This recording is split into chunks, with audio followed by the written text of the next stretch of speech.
আচ্ছা দেখো এখানে কি লেছে, একটি বনে 52,889টি শাল গাছ ও 46,943টি মেহগনি গাছ আছে।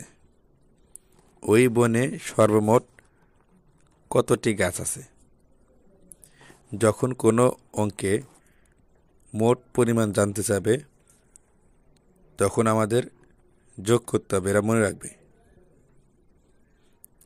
এই অঙ্কে কি বলছে, ওই বাগানে মোট কতটি গাছ আছে, অর্থাৎ সর্বমোট কতটি গাছ আছে। এখানে কি গাছ আছে? শাল গাছ ও মেহগনি গাছ। তাহলে আমাদের কি করতে হবে? এই শাল গাছের সংখ্যা এবং মেহগনি গাছের সংখ্যা যোগ করতে হবে, তাহলে আমরা এই সর্বমোট কতটি গাছ আছে এটা পাবো।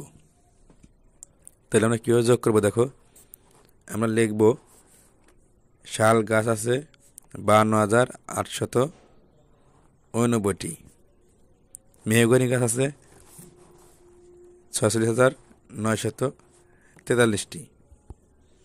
এবার আমরা যোগ করব। এই 9 আর 3 যোগ করলে কত? 9, 10, 11, 12। 12 কত লিখবো? 2। মনে রাখবে যদি 2 সংখ্যা আসে তাহলে আমরা ডানের সংখ্যা লিখবো, বামের সংখ্যা হাতে রাখবো। তাহলে 2 লিখবো, 1 হাতে থাকবে।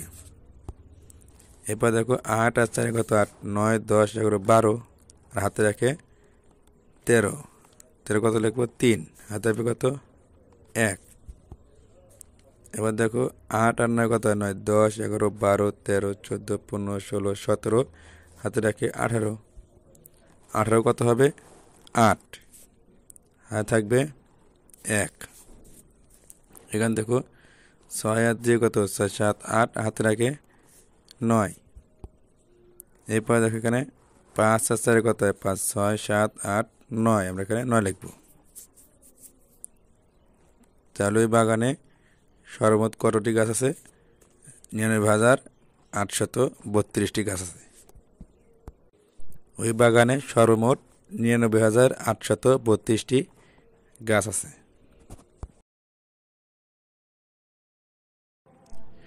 প্রিয় ভিউয়ার্স, তৃতীয় শ্রেণীর অঙ্ক বিষয়ে ধারাবাহিক ভিডিও পেতে আমাদের চ্যানেলটিকে সাবস্ক্রাইব করে রাখুন এবং আপনার মূল্যবান মতামত কমেন্টের মাধ্যমে জানিয়ে দিন।